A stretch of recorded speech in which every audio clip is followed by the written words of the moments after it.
बिस्मिल्लाहिर्रहमानिर्रहीम। अस्सलाम वालेकुम क्लास। आज हम unit number 17 information and communication technology का थर्ड लेक्चर स्टार्ट करने जा रहे हैं।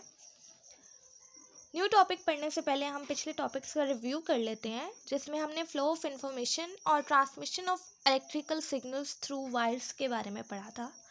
फ्लो ऑफ इंफॉर्मेशन में हमने देखा कि किसी भी कम्युनिकेशन सिस्टम्स के 3 एसेंशियल पार्ट होते हैं, जिसमें ट्रांसमीटर, ट्रांसमिशन चैनल और रिसीवर इंक्लूड है। अब ट्रांसमीटर इनपुट सिग्नल को प्रोसेस करता है, जबकि जो ट्रांसमिशन चैनल है वो मीडियम है जो सिग्नल को सोर्स से डेस्टिनेशन तक पहुंचाता है। अब ये कोई कोएक्सियल केबल भी हो सकती है, रेडियो वेव्स भी हो सकती हैं, या ऑप्टिकल फाइबर केबल भी हो सकते हैं। अब ट्रांसमिशन चैनल से ये सिग्नल रिसीवर तक पहुंचता है और इसको जो है रिसीवर एम्पलीफाई कर देता है, ताकि अगर कोई ट्रांसमिशन लॉस हुए हैं ट्रांसमिशन चैनल में तो उनको हम कंपनसेट कर लें। नेक्स्ट टॉपिक था हमारा transmission of electrical signals through wires, यानी यहाँ पे जो हमने ट्रांसमिशन चैनल यूज़ किया था वो हमारे पास था वायर्स। तो उसमें हमने देखा टेलीफोन को कि किस तरीके से एक सिंपल टेलीफोन जो है वो वॉइस को इलेक्ट्रिकल सिग्नल्स में कन्वर्ट करके एक जगह से दूसरी जगह भेजता है।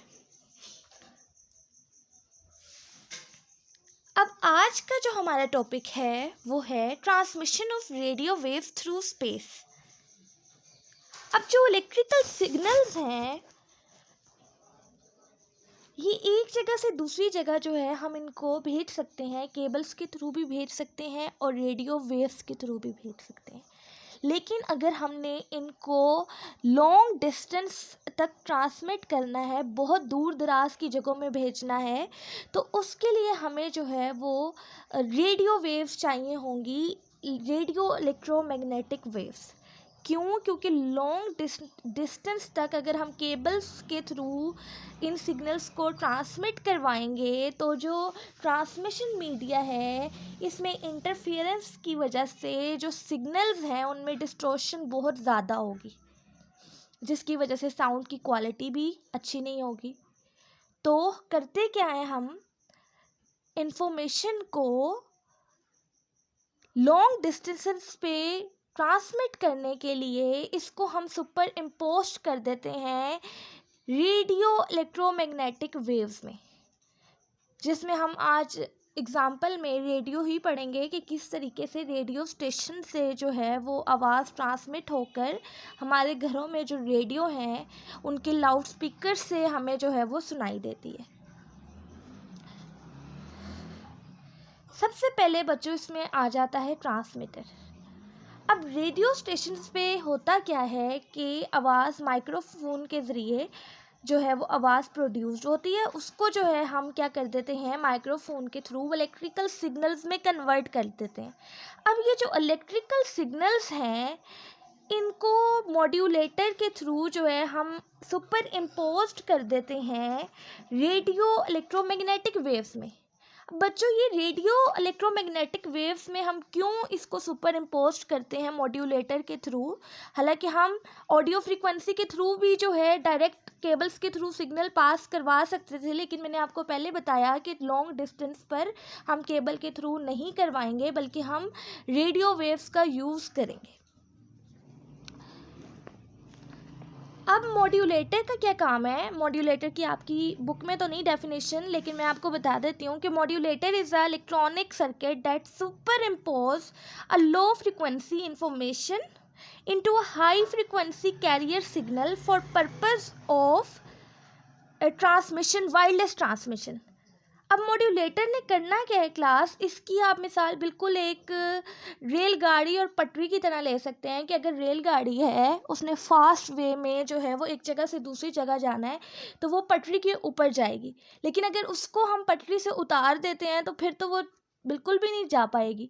तो बिल्कुल इसी तरह हमारे पास जो रेडियो स्टेशन से आवाज़ प्रोड्यूस हो रही है, जो इन्फॉर्मेशन प्रोड्यूस हो रही है, उसकी फ्रीक्वेंसी बहुत कम है, और अब उसने दूर दराज के इलाकों में जाना है, तो उसके लिए क्या होगा, हम उस जो हमारे पास radio signal audio frequency produce हो रही है उसको सुपर इम्पोज कर देंगे किसके ऊपर, इलेक्ट्रोमैग्नेटिक रेडियो वेव के ऊपर, जो कि हाई फ्रिक्वेंसी की हैं। और अब ये हाई फ्रिक्वेंसी की जो रेडियो इलेक्ट्रोमैग्नेटिक वेव्स हैं इसको ट्रांसमिट करेंगी दूर दराज के इलाकों में। तो बिल्कुल जो रेल की पटरी है आप उसको रेडियो वेव्स या कैरियर वेव्स कह लें, जो कि उससे एक जगह से दूसरी जगह लेकर जाती है। और रेलगाड़ी को आप एक इन्फॉर्मेशन कह लें, जो हमारे पास ऑडियो सिग्नल है जो रेडियो स्टेशन के माइक्रोफोन में प्रोड्यूस हो रहा है। अब बच्चों मॉड्यूलेटर यहाँ पे ये काम कर रहे हैं। अब यहाँ से जो है हमारे पास radio electromagnetic wave as a carrier काम कर रही है इन्फॉर्मेशन को ले जाने के लिए।